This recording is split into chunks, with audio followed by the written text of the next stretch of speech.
You need to think less about talking to women and get more practice instead. If you are overthinking and trying to get the perfect line and all that, it's way better to just do it. Even if you fumble, even if you don't say the perfect thing, even if you feel like, oh, I didn't make the best impression, that experience and that exposure is going to be infinitely more valuable to you, because naturally you will get better at conversation. You will start to understand what to say. You will challenge yourself in different ways. But if you're just never taking any shots, then it's really hard. Let me put it this way. I could take a guy who doesn't really think about what to say or know what to do. He goes out, lives his life, and over a month he talks to 20, 30 women. Maybe the first 20 times he doesn't know what to say, he's bumbling or whatever. Eventually his brain's going to pick up. That guy who's going out and talking to 20, 30 people over a month, but doesn't have a game plan for it, versus the guy who's read for 5 years everything you could possibly say to a woman, and then he's trying to get it perfect with a single woman. That guy who's taking those 30 blind shots is going to win every time. I know so many dudes, including myself when I started, who read and analyze and overthink and read stuff online and memorize things, and they just can't grow. It's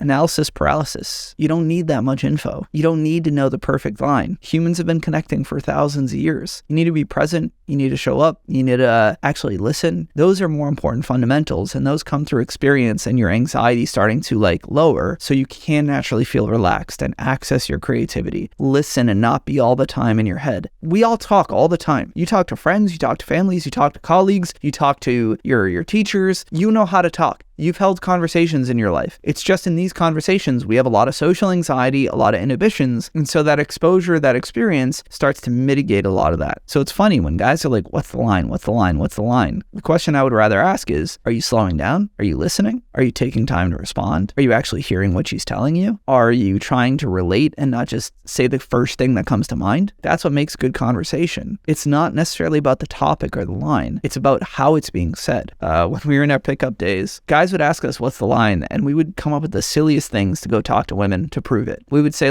what's your favorite dinosaur? Are you more of a crushed ice cube person or a cubed ice cube person? Do you like fruit salad or vegetable salad? Okay, when you say the most preposterous things, women would be like, what? I'm like, yeah, I'm more of a fruit salad kind of guy. I like that freshness, blah, blah, blah. And then women would talk to you and have a good time, and it would start a conversation just to prove that that matters less than all the other things I talk about. Vibe, presence, listening well, being curious, relating, taking your time to respond. That is going to do you a lot better. So experience and exposure, mitigating your anxiety will always win out than thinking about this endlessly.